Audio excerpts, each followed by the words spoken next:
Hi guys! I know I've been making a lot of Sonic content lately, but I've just kind of been in that mood, especially since Sonic's a pretty hot topic right now, for better or worse. So my last discussion video got a bit more attention than I thought it would.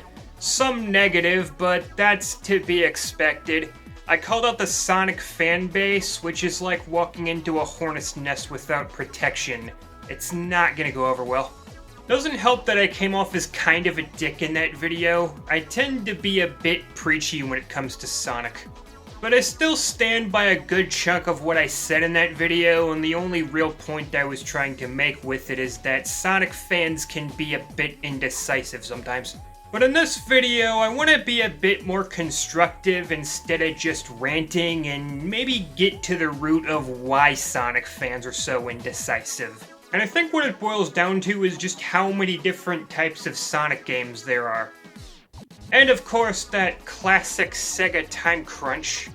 Glad to know they learned their lessons since Sonic 06, 17 years ago. But I'm not here to beat that dead horse.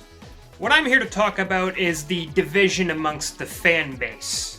See, there are many different types of Sonic fans, and if you were to put them all in a room together, it would most likely result in World War III. And like I said, it just boils down to how many different types of Sonic games there are. And that's not even counting spin-offs and multimedia.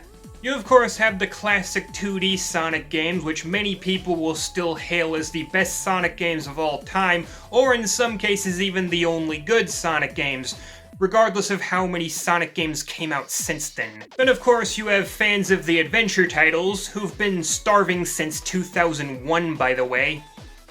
I am so sorry. Of course a lot of those people also tend to enjoy Heroes, so I guess it's technically been since 2003. Still been a while though. You guys good? You need some water? Some crackers maybe? You look hungry.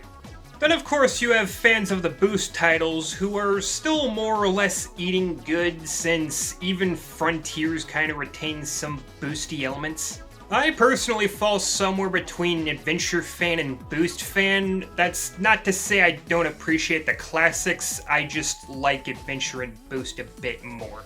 Which is why I absolutely adore Frontiers since it has elements of both. But we're not here to talk about me. And that's not even the only types of Sonic games there are. I already mentioned Heroes, which has a team mechanic which has never been used again since, the Werehog and Unleashed, the Storybook series. Then you've got a bunch of different types of racing spin-offs, like Sonic R, where it was foot racing, Rivals, which is foot racing but in 2D, Riders, which has the jet board, and then more traditional kart racers in the same vein as Mario Kart. Then of course you have the comics, the movies, a bunch of TV shows which can range anywhere from more serious to comical to even a combination of the two. It's pretty ridiculous. So with all that, it seems like even Sega themselves are pretty indecisive, so of course the fan base is gonna be the exact same way. Of course, that's not to say all Sonic fans are like that. I'm sure there's plenty of other Sonic fans out there like me who'd be okay with pretty much any type of Sonic game so long as it was even remotely fun to play. Of course, I'll admit I'm a little too open-minded, as I feel most Sonic games are at the very least passable, as to me, they tend to range from average to surprisingly awesome. Of course, there's definitely a bad egg in there or two, and I know I said I wasn't gonna bring it up, but it would be really nice if Sega would drop the deadline and just start taking their time with Sonic games.